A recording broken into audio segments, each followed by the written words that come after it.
Okay Saroj ji, अब थोड़ा सा रुकिएगा मेरे साथ। एक कंपनी की बात करते हैं। सुप्रिया लाइफ साइंसेज ने तिमाही नतीजे अपने पेश किए और प्रॉफिट में भी अच्छी ग्रोथ 12-13% की देखने को मिली है और रेवेन्यूज़ भी काफ़ी इम्प्रूव है। लेकिन हाईलाइट है मार्जिन, जहाँ पे 3% का इम्प्रूवमेंट देखने को मिला है। बातचीत करने के लिए हमारे साथ कंपनी की डायरेक्टर डॉक्टर सलोनी वाघ जी हैं। सलोनी, बहुत बहुत स्वागत है आपका। आपके रिजल्ट्स में सबसे इम्पोर्टेंट चीज़ है मार्जिन बहुत इम्प्रूव हुए हैं। क्या रीजंस थे, क्या हाईलाइट है इसकी?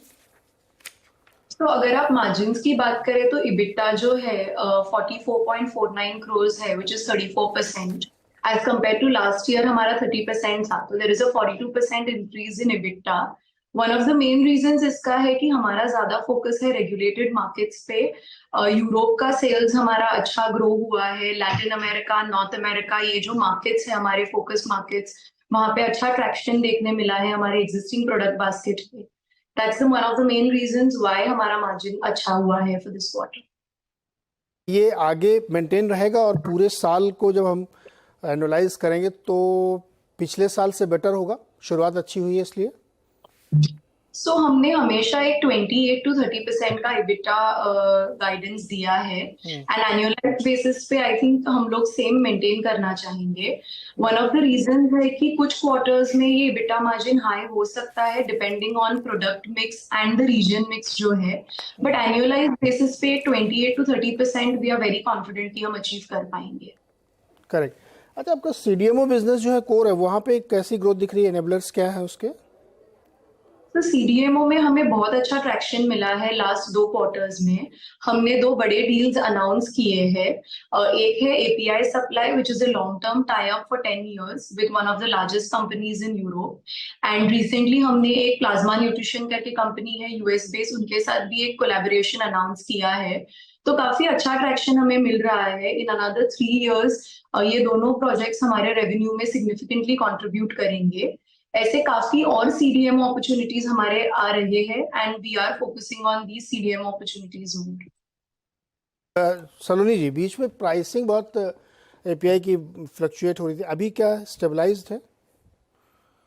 आई थिंक यस, बिकॉज जो हमारा मेन एक रीजन था चाइना, वो काफी हेविली इम्पैक्टेड था। बट हमने काफी फोकस किया है लास्ट 3-4 क्वार्टर्स में कि हम कैसे हमारा पोर्टफोलियो डी रिस्क करें, कैसे दूसरे नए रीजन्स, नए प्रोडक्ट्स में हम we can get more traction. तो वो करने के वजह से यू कैन सी कि प्राइस आज काफी स्टेबलाइज हुआ है, एंड गोइंग फॉरवर्ड ऑल्सो हम कॉन्फिडेंट है कि यही ट्रेंड रहेगा ग्रोथ का। क्या किया आपने डी रिस्क करने के लिए? जी सलोनी, आपने डी रिस्क करने के लिए क्या किया है? प्राइस जो आप कहते हैं, हमने कई सारे एफर्ट लिए हैं। तो डी-रिस्किंग के 2 पार्ट्स है। वन इज की जो हमारा एग्जिस्टिंग प्रोडक्ट बास्केट है वो न्यू ज्योग्राफीज में हमने पेनिट्रेट किया है।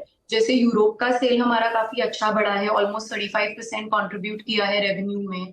नॉर्थ अमेरिकन मार्केट्स का रेवेन्यू शेयर अराउंड 10% है, लैटिन अमेरिका से 10% है। तो अगर आप ओवरऑल रेवेन्यू देखते हैं, अराउंड 50% रेवेन्यू हमारा रेगुलेटेड मार्केट से आ रहा है। So that's one part of D risking. Second part ये है कि न्यू प्रोडक्ट्स हम इन्फ्यूज कर रहे हैं बास्केट में, जैसे एंटी एंजाइटी कैटेगरी है, एंटी डायबिटिक कैटेगरी है। इस वजह से क्या होगा कि कोई भी प्रोडक्ट या रीजन पे हमारा डिपेंडेंस नहीं रहेगा, एंड एक मोर रोबस्ट पोर्टफोलियो हमारा बनेगा। अच्छा, अंबरनाथ वाले प्लांट का क्या अपडेट है? अंबरनाथ वाला plant on track for operation है। हमने कहा था कि Q3 FY24 में हमारा जो R&D पायलट लैब है वहां पे वो स्टार्ट हो जाएगा। So that is still on track, and commercial operations आने के लिए Q4 of FY24 is what we are anticipating. तो प्रोजेक्ट ऑन ट्रैक है, एंड काफी अच्छा ट्रैक्शन हमें मिल रहा है वहां पे भी। जो हम न्यू प्रोडक्ट्स इंट्रोड्यूस करना चाहते हैं जो इन पाइपलाइन है, उसका भी अच्छा विजिबिलिटी आ रहा है। अच्छा, कितना उसमें ऑपरेशनल एक्सपेंसेस होंगे? आप कितना खर्च करने वाली हैं उस प्लांट के लिए? तो अप्रोक्सीमेटली 60 करोड़ का कैपेक्स है for that particular plant. Other than that हमारा जो एग्जिस्टिंग प्लांट है उधर भी हम लोगों ने एक नया प्रोडक्शन ब्लॉक डाला है, जहाँ पे अराउंड 60-70 करोड़ ऑफ कैपेक्स हमने किया है। ये हमारी जो एग्जिस्टिंग साइट है उसका भी कैपेसिटी डबल करेगा। सो ऑलमोस्ट एक 1000 KL कैपेसिटी हम क्रिएट कर रहे हैं। ओके डॉक्टर सलोनी, बहुत बहुत शुक्रिया हमारे साथ जुड़ने के लिए।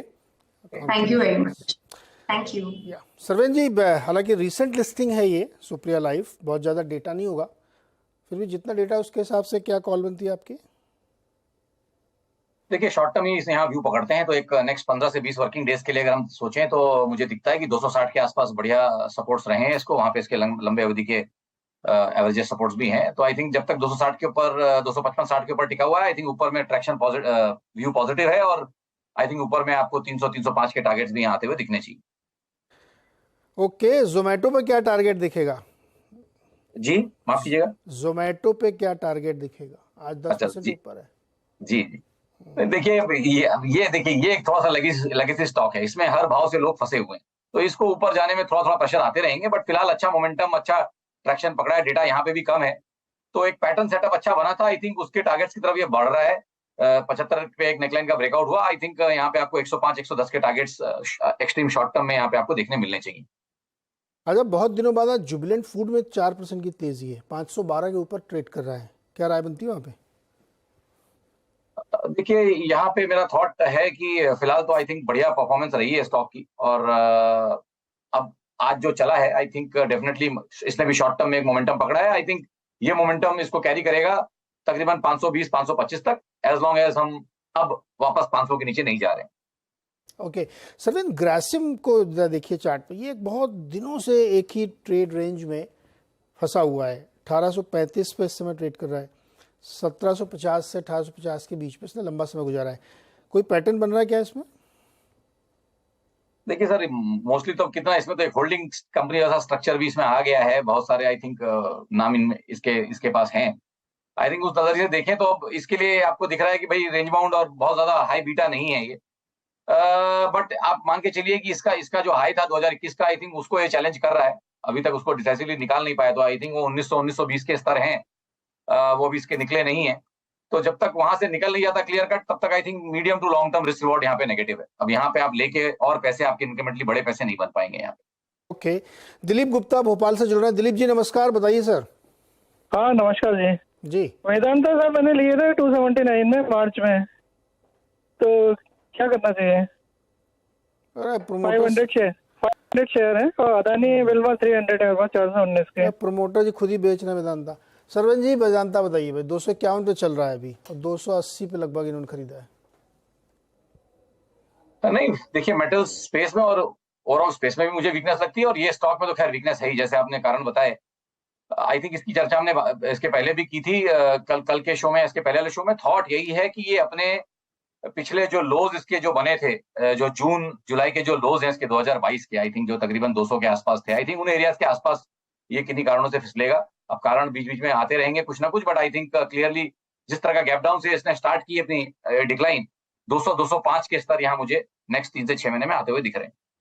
तो मेरी तो राय रहेगी, अगर ट्रेड कर सके, छोड़ के ले सके तो भी बेहतर, नहीं तो आई थिंक शॉर्ट टर्म में तो उनको ट्रेडिंग करनी पड़ेगी, नहीं तो फिर इनको खड़े रहना पड़ेगा 200 रुपए तक।